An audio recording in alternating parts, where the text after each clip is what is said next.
Hello बच्चों, आप सभी को मेरा प्यार भरा नमस्कार। आज मैं फिर आपके सामने हाजिर हूँ 12th का एक नया टॉपिक लेकर, जिसका नाम है कूलॉम्स लॉ। आज हम यहाँ जानेंगे कि कूलॉम्स ने क्या बताया है, उनका स्टेटमेंट क्या है, उसका मैथमेटिकल फॉर्म में अगर उसको लिखें तो क्या लिखेंगे, साथ ही साथ उसकी लिमिटेशंस क्या हैं, और तमाम सारे इंटरनल टॉपिक्स के बारे में इसे में जानेंगे हम। ठीक, फिर वेक्टर फॉर्म पे कुछ न्यूमेरिकल्स पर भी डिस्कस करेंगे। तो बगैर देर किए हुए मैं आता हूं अपने टॉपिक पर। मैं आपको बताता चलूं कि सबसे पहले आपको बता दूं कि 1785 में चार्ल्स अगस्टिन डी कूलॉम, इन्होंने बताया था, जैसा कि मैं आपको पहले बता चुका हूं, कि अगर सिमिलर चार्जेज हैं तो वहां पर रिपल्सन लगेगा, रिपल्सन होगा, फोर्स ऑफ रिपल्सन एक्ट करेगा। अगर अपोजिट चार्ज है तो फोर्स ऑफ अट्रैक्शन लगेगा। कहने का मतलब कि एक आपने क्या ले लिया, पॉजिटिव चार्ज ले लिया, और दूसरा भी आपने पॉजिटिव चार्ज ले लिया, तो इनके बीच क्या रिपल्सन होगा, ये हमेशा एक दूसरे से दूर भागेंगे। ठीक है, अगर एक आपने पॉजिटिव चार्ज लिया, दूसरा आपने नेगेटिव लिया, तो ये क्या, इनके बीच अट्रैक्शन होगा और ये दोनों एक दूसरे के करीब आने का प्रयास करेंगे। इनके बीच क्या, फोर्स ऑफ अट्रैक्शन लगेगा। इसी चीज़ को कूलॉम्स ने आगे बढ़ाते हुए अपना लॉ दिया है और बताया है कि किस प्रकार से टिक इनके बीच जो फोर्स काम करता है वो किस तरीके से उसका मैग्नीट्यूड कैलकुलेट किया जा सकता है। कि जैसा मैंने बताया कि जो अट्रैक्शन और रिपल्सन होता है, या फोर्स ऑफ अट्रैक्शन लगता है या फोर्स ऑफ रिपल्सन लगता है, तो किस तरीके से उसको हम एक फॉर्मूले के बेसिस पर लिख सकते हैं, और हम अगर दो चार्जेस रखे हुए हैं तो किस तरीके से उनके बीच कितना फोर्स है ये हम कैलकुलेट कर सकते हैं। तो मैं आपको बताता हूँ कि इन्होंने क्या स्टेटमेंट दिया।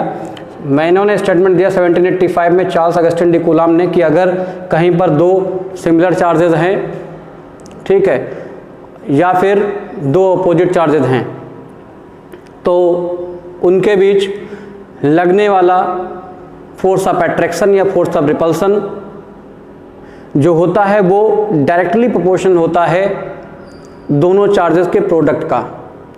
बट जो दोनों चार्जेस का सेपरेशन होता है, यानी जो सेपरेशन डिस्टेंस होती है, उस डिस्टेंस के स्क्वायर का इन्वर्सली प्रोपोर्शन होता है। According to statement of Coulomb's हम ये कह सकते हैं कि the electrostatic force between two charges, या फिर कह सकते हैं द फोर्स ऑफ अट्रैक्शन और force of repulsion between two charges, कौन कौन से ले सकते हैं, सिमिलर या, ठीक है, अपोजिट चार्जेस ले सकते हैं। तो मेंशन करिए the force of attraction or repulsion between two charges is directly proportional to the product of the charges, या फिर product of the magnitude of the charges, and inversely proportional to the square of the distance between the charges या between them। According to this हम statement लिख सकते हैं, और वो statement क्या है, उस स्टेटमेंट के अकॉर्डिंग हम क्या करेंगे, हम मेंशन करेंगे the magnitude of force, the magnitude of force। तो फोर्स कौन से हैं, अट्रैक्शन भी हो सकता है या फिर रिपल्सन भी हो सकता है। ठीक है, अट्रैक्शन रिपल्सन कब हो हम आपको बता चुके हैं। तो the magnitude of force of attraction, that means, या दैट इज अट्रैक्शन और रिपल्सन, या द मैग्नीट्यूड ऑफ फोर्स कर सकते हो, अट्रैक्शन या रिपल्सन। आपको मैंने बता दिया कि ये क्या होगा, कि पॉजिटिव यानी दोनों सिमिलर चार्जेस हैं, यानी दो पॉजिटिव चार्ज है तब भी ठीक रिपल्सन होगा, अगर दोनों नेगेटिव चार्ज है तब भी रिपल्सन होगा। अगर अट्रैक्शन तब होगा अगर एक पॉजिटिव चार्ज और एक क्या है, नेगेटिव चार्ज है। इस कंडीशन में आपको एक बात ध्यान रखनी होगी, बिटवीन एनी कह सकते हो, between any two charges, between any two charges क्या है, the magnitude of force that is attraction repulsion between any two charges is directly proportional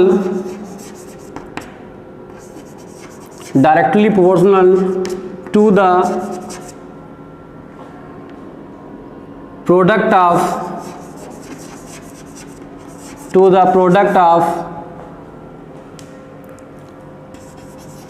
magnitude of charges.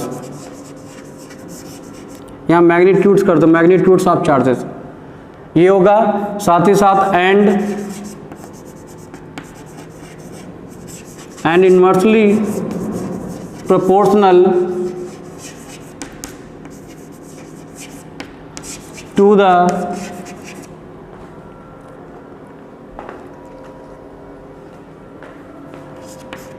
Square of the distance between them, या यहाँ पर charges भी लिख सकते हो, कोई प्रॉब्लम नहीं है। ठीक है, इतनी बात हो जाने पर एक बात आपको ध्यान रखनी पड़ेगी कि हम सबसे पहले क्या करते हैं कि जो डायरेक्टली प्रोपोर्शनल है इसको ध्यान रखते हैं, और क्या है जो product of magnitude of charges है इसको ध्यान रखते हैं। दूसरा इन्वर्सली प्रोपोर्शनल, ठीक, ड्यान रखते हैं किसका, स्क्वायर ऑफ द डिस्टेंस को। इस कूलम्स लॉ के स्टेटमेंट पर इसको हम मैथमेटिकल फॉर्म में लिखेंगे तो उसके अकॉर्डिंग क्या होगा, F डायरेक्टली प्रोपोर्शनल।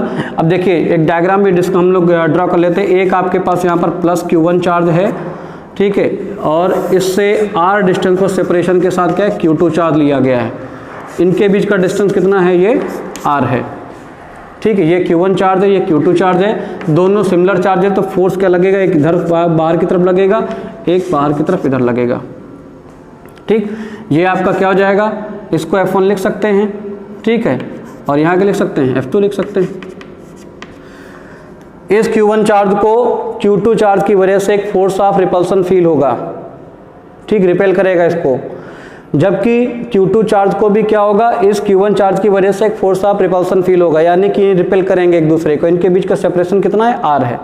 तो अगर लैंग्वेज में लिखना चाहते हैं तो लिख सकते हैं let there are two charges that is Q1 and Q2। कैसे चार्जेस हैं, पॉजिटिव चार्ज हैं, ठीक है। The separation between them is R, the charge, the force experience by Q1 due to Q2 is F1 and the force experience by Q2 due to Q1 is F2। तो मैं यही कह रहा था कि अगर ठीक यहाँ देखें तो इनके बीच का सेपरेशन क्या है, ठीक, R है, और जो Q1 पर को फोर्स फील हुआ है F1 वो किसकी वजह से होगा, Q2 की वजह से होगा। यहाँ लिख सकते हैं F2 ऑन 1 कह सकते हो, या इस पे अगर जाओगे Q2 पे तो यहाँ पर लिख सकते हो F1 ऑन 2 कर सकते हो। सीधी सीधी लिख लेते हैं, कोई ज़्यादा इधर उधर नहीं बनाते हैं, तो सीधे लिखेंगे क्या कि Q2 जो आपका फोर्स चार्ज होगा इसकी वजह से Q1 को फोर्स एक्सपीरियंस कौन सा होगा, F1 होगा, और Q1 की वजह से Q2 को जो फोर्स एक्सपीरियंस वो कितना होगा, F2 होगा। एक बात ध्यान रखिएगा कि ये जो फोर्स लगेगा, एक्ट होगा, वो एक्ट किसके होगा कि जो चार्जेस की जो लाइन ज्वाइनिंग होगी इसी लाइन ज्वाइनिंग के अलॉन्ग ही होगा। तो हम ये कह सकते हैं this force acts along the line joining two the charges, ठीक है। अब हम इसको मैथमेटिकल कॉन्सेप्ट पे हमने बताया, तो देखिए क्या है, पहली कंडीशन क्या क्या है ना, डायरेक्टली प्रोपोर्शनल होगा किसके, product of the magnitude of charges के। तो F इक्वल क्या होना चाहिए, Q1 पहला है, डॉट क्या कर देंगे, यानी कि इनटू क्या कर देंगे Q2, इक्वेशन फर्स्ट हो गई, ठीक है। क्या हो जाएगा पहला, F directly proportional to Q1 into Q2। अभी क्या है, दूसरी कंडीशन पे आते हैं। दूसरी कंडीशन क्या कहती है, इनवर्सली प्रोपोर्शनल कहती है किसके, स्क्वायर ऑफ द डिस्टेंस के, यानी स्क्वायर ऑफ द डिस्टेंस में यही F जो होगा, ठीक है, ये किसके इनवर्सली प्रोपोर्शनल होगा, तो ये R स्क्वायर के इनवर्सली प्रोपोर्शनल होगा। इक्वेशन क्या बन जाएगी, सेकंड बन जाएगी। अब हम इनको अगर मर्ज करते हैं तो यहाँ मेंशन करते हैं फ्रॉम इक्वेशन फर्स्ट एंड क्या हो जाएगा, सेकंड हो जाएगा। इसके बेसिस पर क्या हो जाएगा, F प्रोपोर्शनल कितना हो जाएगा आपके पास, यहाँ Q1 इंटू Q2 बाय क्या हो जाएगा, R स्क्वायर। अब इस प्रोपोर्शनलिटी को हटाने के लिए हमें एक कांस्टेंट चाहिए होगा। तो कांस्टेंट हम क्या यूज़ करते हैं, यहाँ पर मैं यहाँ इसको आगे लिख रहा हूँ ठीक है। और यहाँ पर देखिएगा कि इस स्टेप को जब बढ़ाएंगे तो हम यहाँ पर k लगा दे रहे हैं, k ये जाएगा Q1 into Q2 by r square.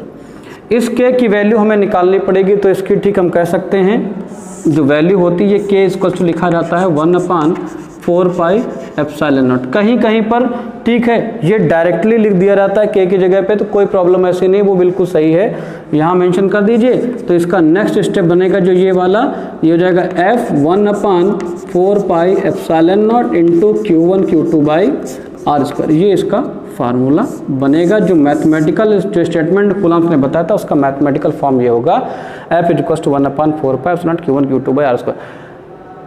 ये आपको दिमाग में रखना पड़ेगा। एक बार मैं रिवाइज करता हूँ। रिवाइज में ये क्या है, मैंने बोला 1785 में चार्ल्स अगस्टिन डी कूलम्ब ने ठीक इसको बताया था कूलम्ब लॉ को, उनके नाम पर ही इसको कूलम्ब लॉ कहा जाता है। उनके अकॉर्डिंग क्या था, the magnitude of force of attraction that is attraction and repulsion between any two charges is directly proportional to the product of the magnitudes of the charges and inversely proportional to the square of the distance between the charges or between them।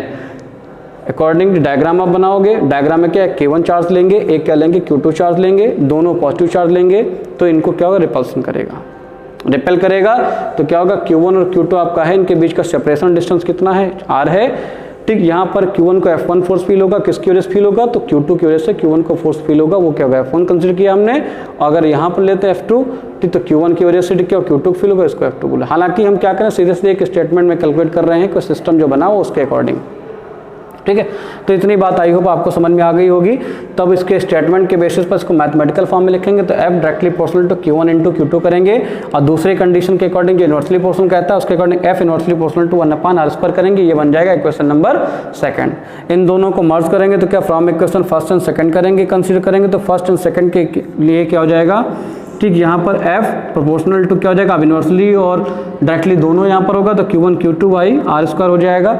यहाँ इस remove करने के लिए इसको हमें एक constant की value चाहिए होगी, कांस्टेंट चाहिए होगा, तो F इज इक्वल टू क्या है, K Q1 Q2 by r² चाहिए होगा। K की वैल्यू क्या होती है, एक्सपेरिमेंटल वैल्यू क्या होगी, 1/4 पाई एप्सिलॉन नॉट होगी, या इसको हम क्या करेंगे, at the place of K, ठीक है, रिप्रेजेंट करेंगे, लिख देंगे इसको, तो F is equal to 1/4 pi epsilon naught into Q1 Q2 by r² हो जाएगा। ये आपका ठीक क्या है, कूलम्ब लॉ का मेन स्टेटमेंट। अभी इस पर हम थोड़ी सी और भी चर्चा करेंगे।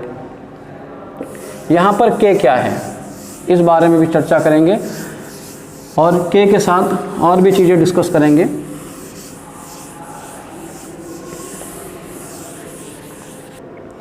तो यहाँ मैं आपको बताने जा रहा था कि K क्या है।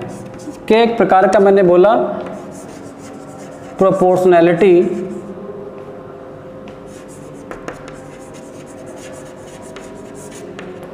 कांस्टेंट होता है, जिसको हम, ठीक है, इलेक्ट्रोस्टैटिक फोर्स कांस्टेंट के नाम से भी जानते हैं, जिसको हम इलेक्ट्रोस्टैटिक फोर्स कांस्टेंट के नाम से जानते हैं। साथ ही साथ, ठीक है, कूलम्ब्स कांस्टेंट के नाम से भी जानते हैं। ठीक, ये तीन चीज़ें। K क्या है, प्रोपोर्शनैलिटी कांस्टेंट एक प्रकार का होता है, जिसको हम इलेक्ट्रोस्टैटिक में इलेक्ट्रोस्टैटिक फोर्स कांस्टेंट के नाम से या फिर कूलम्ब्स कांस्टेंट के नाम से जानते हैं। अब इसके बाद हम क्या करेंगे, जरा हम एक बात और ध्यान दें कि हमने अभी लिखा था फार्मूले में, ठीक है, वहाँ क्या लिखा था, F इज इक्वल टू लिखा था हमने 1/4 pi epsilon naught Q1 Q2 by r² लिखा था। तो ये एप्सिलॉन नॉट लगा होता है, ये सिर्फ किसके लिए, या तो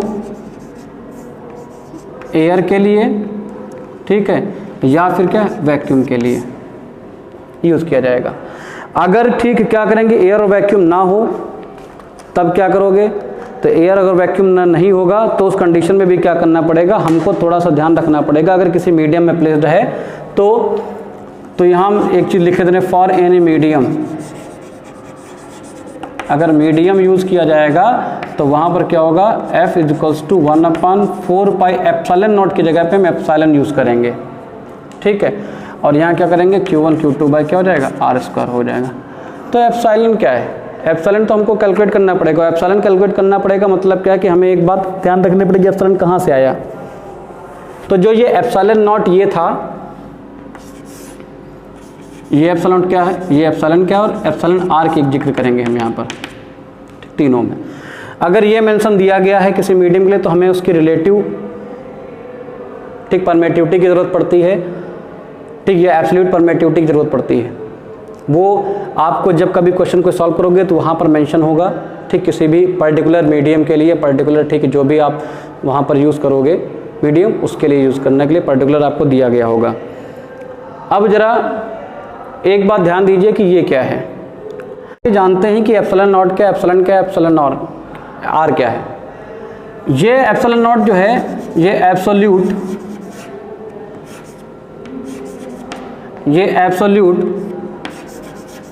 परमिटिविटी ऑफ फ्री स्पेस है। क्या है? Free space. एप्सिलॉन क्या है, एप्सिलॉन आर क्या है? आर से कुछ लोगों ने ठीक तो समझ लिया होगा क्योंकि कहीं कहीं पर भी 11th में भी इसका डिस्कशन किया गया है, ठीक है। तो ये क्या करते हैं, इसको समझते हैं, इसको कहते हैं, इसको पहले समझते हैं। ये जो होती है एप्सिलॉन, ये क्या होती है, परमिटिविटी ऑफ अ मीडियम होती है। क्या होती है?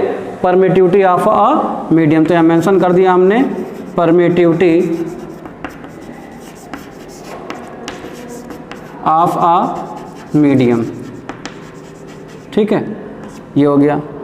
अब इसके साथ साथ तीसरा आपका है, और तीसरा क्या है, एप्सिलॉन आर लिखा हो। एप्सिलॉन आर में क्या होगा, एप्सिलॉन आर में आपको ध्यान रखना होगा कि आर के लिए हम ये रिलेटिव की बात कर रहे हैं।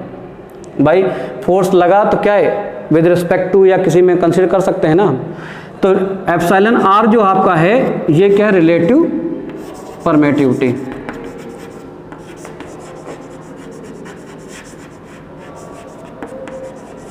ये क्या है, रिलेटिव परमिटिविटी। तो जहां कहीं पर जब कोई मीडियम की बात करोगे तो वहाँ एप्सिलॉन लिखा होगा। तो इसका जो होता है क्या होती है, इसको जानते जरा हम कि अगर एप्सिलॉन है तो एप्सिलॉन की कंडीशन में हम क्या क्या लिखेंगे, कैसे इसको समझेंगे। तो इसका एक फॉर्मूला होता है और उस फार्मूले के बेसिस पर हम क्या करेंगे, इसको कैलकुलेट करेंगे। तो क्या रिलेटिव परमिटिविटी की डेफिनेशन होती है, उसको लिखते हैं epsilon r equals to epsilon naught by, नहीं, एप्सिलॉन बाई एप्सिलॉन नॉट, ठीक। इसका एक रेशियो बनता है, उसमें क्या लिखते हैं कि जो रिलेटिव परमिटिविटी होती है वो रेशियो होती है परमिटिविटी ऑफ अ मीडियम और permittivity of a free space का जो रेशियो होता है उसको कहते हैं रिलेटिव परमिटिविटी। इसके अकॉर्डिंग हम कह सकते हैं रिलेटिव परमिटिविटी को डिफाइन कर सकते हैं, the ratio of relative permittivity of a medium to the permittivity of a free space is known as relative permittivity of a medium कह सकते हो। Relative permittivity of a medium consider हम कर सकते हैं। तो अगर इसके अकॉर्डिंग देखें तो यहाँ एप्सिलॉन मेंशन किया, तो इस फार्मूले को चेंज भी कर सकते हैं। क्रॉस मल्टीप्लाई करेंगे तो एप्सिलॉन इसको क्या आ जाएगा, एप्सिलॉन आर इंटू क्या रहेगा, एप्सिलॉन नॉट, और ये वैल्यू जब रिप्लेस करेंगे तो क्या हो जाएगा, एफ इक्वल्स टू पहुँच जाएगा 1/4 पाई एप्सिलॉन नॉट, ठीक। और एप्सिलॉन आर भी आपको लिखना पड़ेगा इनटू Q1 Q2 बाई क्या करना पड़ेगा, आर स्क्वायर करना पड़ेगा, ठीक है। तो ये आपका एक और फार्मूला हो गया। अगर कहीं किसी मीडियम में रखा है तो ध्यान रखना होगा कि परमिटिविटी, अगर परमिटिविटी ऑफ अ मीडियम नहीं दिया गया है, ठीक है, तो अगर रिलेटिव परमिटिविटी हमको पता है और या एब्सोल्यूट परमिटिविटी पता है तो हमें क्या है उसको ध्यान में रखना होता है और इसको लिखना होता है। एब्सोल्यूट परमिटिविटी आपके पास एक कांस्टेंट वैल्यू होती है, सभी कांस्टेंट वैल्यूज होती है, लेकिन सबके जैसे मीडियम के लिए बात करेंगे तो मीडियम के लिए अलग अलग हो। ये भी आपके पास किसी भी दो अलग अलग म्यूचुअल अगर मीडियम्स है या दो अलग अलग मीडियम्स, उनके लिए क्या सेपरेशन अलग अलग होगा। एप्सिलॉन नॉट की वैल्यू क्या होगी, एप्सिलॉन नॉट की वैल्यू होती है 8.85 या 9 भी लिखा जाता है क्योंकि 10⁻⁻12 होता है, ठीक। क्या हो जाएगा, यहाँ कूलम स्क्वायर पर newton inverse metre power, sorry ये तो लिखोगे तो न्यूटन मीटर स्क्वायर लिखा जाएगा। अगर इसको ठीक हम दूसरे फॉर्म लिखते हैं तो यहाँ कूलम स्क्वायर न्यूटन पावर -1 यानी इन्वर्स हो जाएगा और मीटर पावर क्या -2 हो जाएगा, ठीक है। ये आपकी इसकी यूनिट होती है। यूनिट के साथ साथ आपको एक चीज़ और भी ध्यान रखनी पड़ेगी कि हमने जब कैलकुलेशन कर लेंगे, अभी हमारा रिलेशन निकला नहीं, अभी मान लो ठीक कहीं पर के लिखा होता, तो ये आपको इतनी बात समझ में आएगी। सबसे पहले क्या कि अगर कोई एयर या वैक्यूम के लिए हमने लिखा है तो फार्मूला क्या लिखा जाएगा, F equals to 1/4 pi epsilon naught Q1 Q2 by r square, ठीक है। इसकी वैल्यू जो होती है, ठीक, 1/4 पाई एप्सिलॉन नॉट की वैल्यू जो होती है वो 9 × 10⁻9 होती है। इसकी यूनिट होती है न्यूटन मीटर स्क्वायर पर कूलाम स्क्वायर, ठीक है, ये लिखा जाएगा। लेकिन ये सिर्फ किसके लिए यूज होगा, एयर और वैक्यूम के लिए। एप्सिलॉन नॉट की वैल्यू यहाँ पर क्या होती है 8.85 इंटू 10⁻12, ठीक, क्या होता है कूलाम स्क्वायर पर न्यूटन मीटर स्क्वायर, या फिर coulomb square newton power -1 metre power -1। Epsilon naught यहाँ क्या लगाओगे, एप्सिलॉन नॉट क्या है, absolute permittivity of free space होती है। अगर किसी मीडियम के लिए यूज किया जाता है तो F = 1/4 पाई एप्सिलॉन लिया जाएगा, ये हो जाएगा Q1 Q2/r² बनेगा, ठीक। एप्सिलॉन क्या है यहाँ पर, परमिटिविटी ऑफ अ मीडियम है, ठीक। एप्सिलॉन r क्या, रिलेटिव परमिटिविटी है, ठीक है।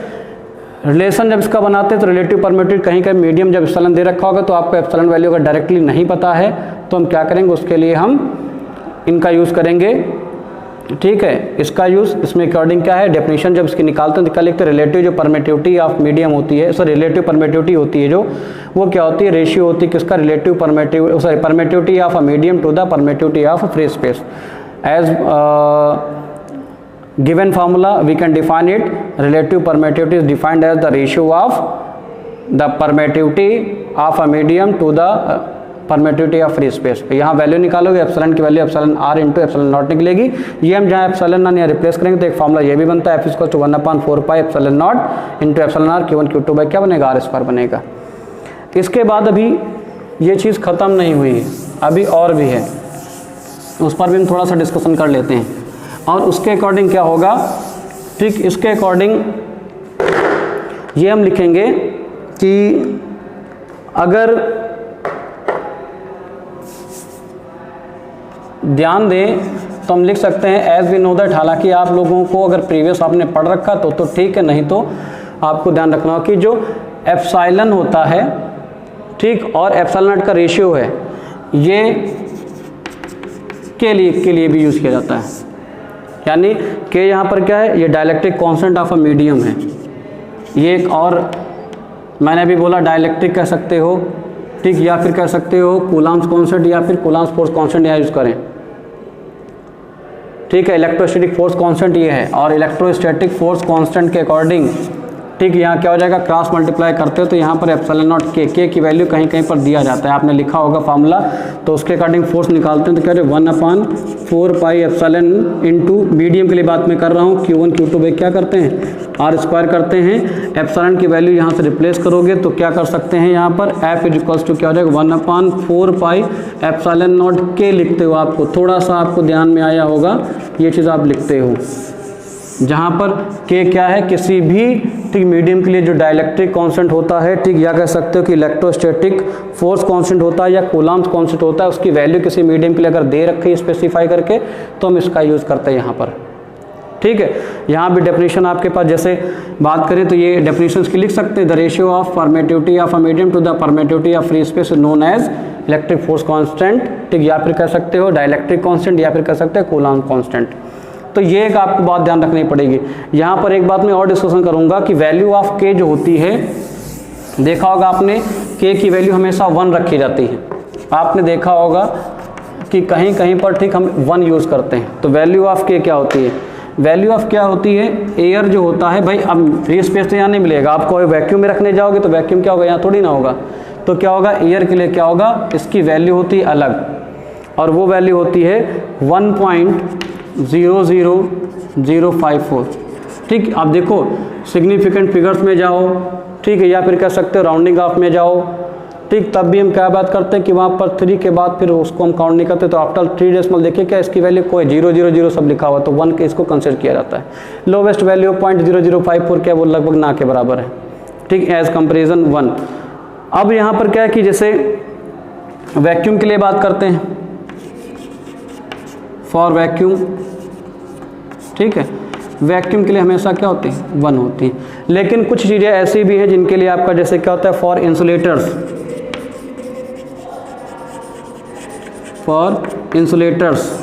इंसुलेटर्स के लिए कितना होता है, तो इंसुलेटर्स के लिए हमेशा क्या होता है, ग्रेटर देन 1 होती है इसकी वैल्यू, ठीक है, ग्रेटर देन 1 होगी। अब ग्रेटर देन 1 इंसुलेटर्स के लिए होती है। इसके अलावा इंसुलेटर्स के अलावा भी क्या होती है, फॉर मेटल्स अगर बात करें तो मेटल्स के लिए क्या होती है, इनफाइनाइट होती है। क्या होती है, इनफाइनाइट होती है। तो इस चीज़ को विशेष रूप से आप ध्यान दें, ठीक है, कि क्या वैल्यू किसके लिए होती है, तो के की वैल्यू किसके लिए, एयर के लिए 1.00054 होता है, वैक्यूम के लिए 1 होता है, इंसुलेटर्स के लिए क्या होता है, ग्रेटर देन 1 होता है, मेटल्स के लिए क्या होता है, इन्फानाइट होता है। इन्फानाइट मेटल्स के लिए क्यों होता है सर, मेटल्स के लिए इन्फानाइट इसलिए होता है क्योंकि on placing metal between charges, अगर कोई चार्जेस के बीच में हम मेटल प्लेस कर देते हैं तो वहाँ पर जो फोर्स की वैल्यू हो जाती है वो पूरी तरीके से 0 हो जाती है। यानी एक चार्ज ये आपका, एक चार्ज इनके बीच कोई मेटल प्लेट हम रख देते हैं तो वहाँ पर क्या होगा, फोर्स की वैल्यू क्या हो जाएगी, पूरी तरीके से 0 हो जाएगी। फोर्स की वैल्यू 0 हो जाएगी तो हम क्या करेंगे, इसके लिए कैलकुलेट करेंगे के की वैल्यू तो क्या आएगी, हमेशा इन्फानाइट आएगी। ठीक है, वो आप लोग इतना समझदार हैं कि आप थोड़ा सा इसको कैलकुलेट कर सकते हैं। अच्छा, इसके बाद भी हम बात करते हैं कुछ चीज़ों के बारे में। एसआई यूनिट इसी में हम चर्चा कर लेते हैं एप्सिलॉन नॉट की। मैं सब एक ही चीज़ में चर्चा कर रहा हूँ ताकि आपको प्रॉब्लम ना हो। SI unit of epsilon not ये कैलकुलेट करना रहेगा। एसआई यूनिट आप निकालोगे तो फार्मूला आपका वही रहेगा, एफ इक्वल टू क्या होगा, 1/4 pi epsilon naught into Q1 Q2 by क्या होता है, आर स्क्वायर होता है। ठीक, आर स्क्वायर होता है। फोर्स के लिए अब देखो 1 पाई आपके एप्सिलॉन नॉट की वैल्यू तो आपको निकालनी है, तो हम क्या फोर्स को इधर ले आएंगे, एप्सिलॉन को उधर चेंज कर देंगे, तो एप्सिलॉन नॉट यहाँ हो जाएगा, 1/4 पाई को हम अलग कर देते हैं। ठीक है, इंटू Q1 Q2 बाई क्या हो जाएगा, आर स्क्वायर हो जाएगा, और इंटू यहाँ एफ पहले लिख लेता हूँ मैं, एफ इंटू। इसके लिए कोई पहले क्या मैंने बताया कि एसआई यूनिट आप एप्सिलॉन निकालने के लिए फोर्स का फॉर्मूला आपको ठीक यूज़ करना पड़ेगा कूलम्ब्स लॉ के बेसिस पर। फिर हम क्या करेंगे, ये एप्सिलॉन नॉट को ट्रांसफर करेंगे तो इधर एफ की जगह पे लेंगे, एफ को इधर लेके आएंगे। ठीक है, तो क्या होगा, ये वैल्यू कुछ ऐसी ही बन जाएगी, फार्मूला ऐसा बन जाएगा। ठीक, 1/4 पाई को बिल्कुल सेपरेट कर देते हैं, यहाँ हो जाएगा Q1 Q2 बाई क्या हो जाएगा, एफ इंटू आर स्क्वायर। ये क्या है आपके पास, पाई के लिए कोई यूनिट नहीं होती, 4 आपकी डिजिट है तो कोई इसकी यूनिट नहीं होगी। ठीक, 1/4 पाई की कोई यूनिट नहीं होगी, तो इनकी यूनिट रखेंगे तो क्या हो जाएगा आपका, यहाँ पर चार्ज है, चार्ज के लिए क्या होता है, कूलम होता है, तो कूलम स्क्वायर, क्योंकि आपके पास यूनिट तो सेम ही रहेगी दोनों की। नीचे क्या हो जाएगा, फोर्स के लिए न्यूटन लगाते हैं, इंटू क्या आर स्क्वायर क्या हो जाएगा, ये क्या हो जाएगा, मीटर स्क्वायर हो जाएगा। तो इसको लिखते हैं, ठीक है, कूलम स्क्वायर पर न्यूटन मीटर स्क्वायर, या फिर इसको लिखते हैं coulomb square newton power -1 metre power -2, ये लिखते हैं। ठीक है, अब जरा एक बात ध्यान दीजिए कि इसकी डायमेंशन अगर निकालना हो तो क्या करेंगे, डायमेंशन अगर कैलकुलेट करना तो डायमेंशन कैलकुलेट करने में आपको एक बात ध्यान रखनी पड़ेगी कि यहाँ देखिए कूलम है तो Q = IT लिखा जाता है, इसके बेसिस पर इसकी यूनिट होती है A और T, सॉरी डायमेंशन होती है AT। तो यहाँ क्या करेंगे, हम A और T का स्क्वायर करेंगे, अपॉन में क्या कर देंगे, यहाँ पर न्यूटन के लिए होता है, फोर्स के लिए mLT पावर -2 होता है, इंटू यहाँ लेंथ हो जाएगा, लेंथ पावर 2 हो जाएगी, तो ये कैलकुलेट होके आएगा A पावर 2 T पावर 2। ठीक, और अपॉन में हो जाएगा नीचे कितना, m, अब देखो L पावर 2 है तो एक मिलके क्या हो जाएगा, 3 हो जाएगा, तो L पावर क्या हो जाएगा, 3 T पावर -2। अब इसको ऊपर लेकर जाएंगे तो क्या हो जाएगा, यहाँ पर M जो प्लस का है वो माइनस का हो जाएगा, L भी प्लस का तो L भी माइनस का हो जाएगा, T पावर -2 है तो ऊपर प्लस होगी, और प्लस ऊपर 2 ऑलरेडी है, तो ऑलरेडी जब है पहले तो T पावर 4 हो जाएगा, और A पर कितना हो जाएगा, 2 हो जाएगा। ये आपके पास इसकी डायमेंशन हो जाएगी। डायमेंशन के बाद हम जरा बात करते हैं इनकी लिमिटेशंस पर कि किन कहाँ पर इनको हम अप्लाई कर सकते हैं। ठीक है, क्या क्या इनकी इंपॉर्टेंस हो सकती है, तो पहले हम देखते हैं कि लिमिटेशंस क्या हैं।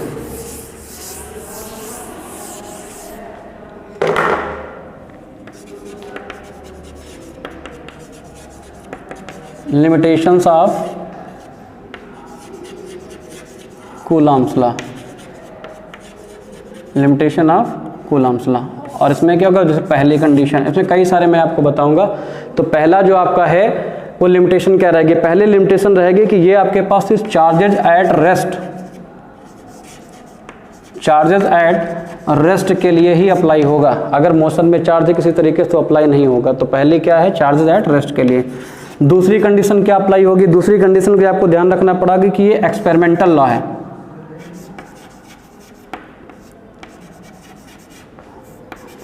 ये क्या है, एक्सपेरिमेंटल लॉ। ठीक है, क्या है, एक्सपेरिमेंटल लॉ। तीसरी बात क्या है कि देखो, फॉर और distance less than 10⁻15 metre, for a distance less than 10 power minus का 15 मीटर। इसके लिए क्या हो जाएगा, इट लूजेज इट्स वैलिडिटी। ठीक, क्या हो जाएगा, इसकी वैलिडिटी खत्म हो जाएगी अगर इससे कम डिस्टेंस होगी तब। और चौथी कंडीशन क्या है, चौथी कंडीशन ये कि ये सिर्फ फ्यू किलोमीटर्स के लिए यूज़ किया जा सकता है, फ्यू किलोमीटर्स ओनली। ठीक है। पांचवी कंडीशन क्या है, पांचवी कंडीशन है कि ये मीडियम डिपेंडेंट लॉ है। क्या है, मीडियम डिपेंडेंट लॉ है। ठीक है, ये बात भी ध्यान रखिएगा। तो मीडियम डिपेंडेंट लॉ के अलावा, ठीक है, एक बात और भी ध्यान रखिएगा कि ये क्या नहीं है। तो एक सबसे इंपॉर्टेंट पॉइंट ये है कि it is not a universal law, not a universal law. ये क्या है, यूनिवर्सल लॉ नहीं। तो पहला क्या कंडीशन है, चार्जेस एट रेस्ट के लिए अप्लाई होगा। दूसरा क्या, ये एक्सपेरिमेंटल लॉ है। तीसरा क्या, for a distance less then कितना, 10 पावर माइनस 15 मीटर के लिए क्या होगा, इसकी वैलिडिटी लूज हो जाएगी। कुछ ही किलोमीटर्स के लिए अप्लाई किया जा सकता है, फ्यू किलोमीटर्स ओनली। फिर क्या है, मीडियम डिपेंडेंट लॉ होता है। और ये क्या है, एक यूनिवर्सल लॉ, यूनिवर्सल लॉ। ये क्या है, यूनिवर्सल, ठीक है, यूनिवर्सल लॉ नहीं है। ठीक, किसी प्रकार से ये कि सब कहीं पर अप्लाई नहीं होता। जैसे आपका ठीक न्यूटन्स ग्रेविटेशन लॉ है, वो एक यूनिवर्सल लॉ है, वो सब कहीं पर अप्लाई होता है, लेकिन यहाँ पर ये अप्लाई नहीं होगा। अब जरा इसके बात करते हैं कि इसका ग्राफ रिप्रेजेंटेशन कैसे होगा। तो ग्राफ रिप्रेजेंटेशन में सिर्फ आपको, ठीक देखिए, कुछ बातें ध्यान रखनी होती हैं, क्योंकि हम कुछ वैल्यूज़ को बार बार चेंज नहीं कर सकते। फॉर्मूला आपके पास है f = 1/4πε0 इंटू क्या हो जाएगा, Q1 Q2 बाई क्या बनेगा, R² बनेगा। 100% आपको पता है। तो इसका ग्राफ कैसे प्लॉट किया जाए, सबसे बड़ी बात ये है। तो ग्राफ प्लॉट करने के लिए क्या करना पड़ेगा, f = 1/4πε0 करेंगे। ठीक है, और Q1 Q2 लिखा है। तो जरा एक बात गौर करिए कि ये आपके पास कांस्टेंट वैल्यू है। Q1 Q2 बार बार हम चेंज थोड़ी ना करेंगे। चार्ज चेंज करोगे तो उसका प्रोडक्ट क्या करेगा, डायरेक्टली प्रोपोर्शनल होता है F के। ठीक, तो इफेक्ट करेगा किसको, फोर्स को। तो हम देखें कि यहाँ सिर्फ क्या है, सबसे ज़्यादा वेरी करने वाला डिस्टेंस को अगर वेरी करते हैं तो क्या होगा, इसका फोर्स घटेगा या बढ़ेगा। इस तरीके से इसको हम लिख सकते हैं, ठीक, समझ सकते हैं। इसके बेसिस पर हम ग्राफ प्लॉट कर सकते हैं। ग्राफ प्लॉट करेंगे तो आपको ये कुछ, ठीक, 2 डायमेंशन आपको बनाना पड़ेगा। यहाँ पर x एक्सिस हो जाएगा, यहाँ पर y एक्सिस हो जाएगा।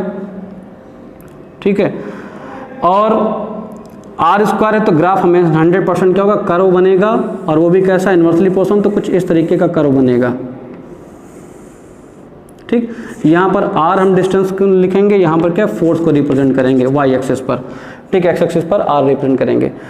तो मेरा कहने का मतलब है कि यहाँ पर क्या होगा कि ये जो कर्व है ये रिप्रेजेंट करेगा, ठीक, F inversely proportional to R² को, यानी इसको। कैसे समझ सकते हैं कि जैसे क्या है, अब देखो यहाँ पर डिस्टेंस कम होगी तो एक पॉइंट हमने क्या x एक्सिस पर लिया डिस्टेंस के लिए, तो इसके लिए फोर्स की वैल्यू अगर हम कंसीडर करें इतना ही, तो अप्रॉक्सीमेटली इतना आएगा। अब यानी फोर्स की मैग्नीट्यूड क्या ज़्यादा है। वही चीज़ अगर हम यहाँ पॉइंट कंसीडर करें तो क्या होगा, यहाँ पॉइंट कंसीडर करते हैं तो बिल्कुल नॉर्मल आपके पास देखिए कि बिल्कुल इस तरीके से कुछ ऐसा आपका ग्राफ बनेगा। अब देखो फोर्स यहाँ पर क्या, अगर हम F1 कंसीडर कर लें तो F2 यहाँ पर कंसीडर कर लें तो देखिए F1 की वैल्यू क्या है, F2 से बहुत ज़्यादा है। तो ये सीधे सीधे बताता है कि क्या होगा कि डिस्टेंस घटने या बढ़ने पर फोर्स की वैल्यू भी क्या होगी, घटेगी बढ़ेगी। आज के लिए फ़िलहाल इतना ही। नेक्स्ट वीडियो में हम आपके साथ फिर मिलेंगे नए टॉपिक के साथ। Thank you so much.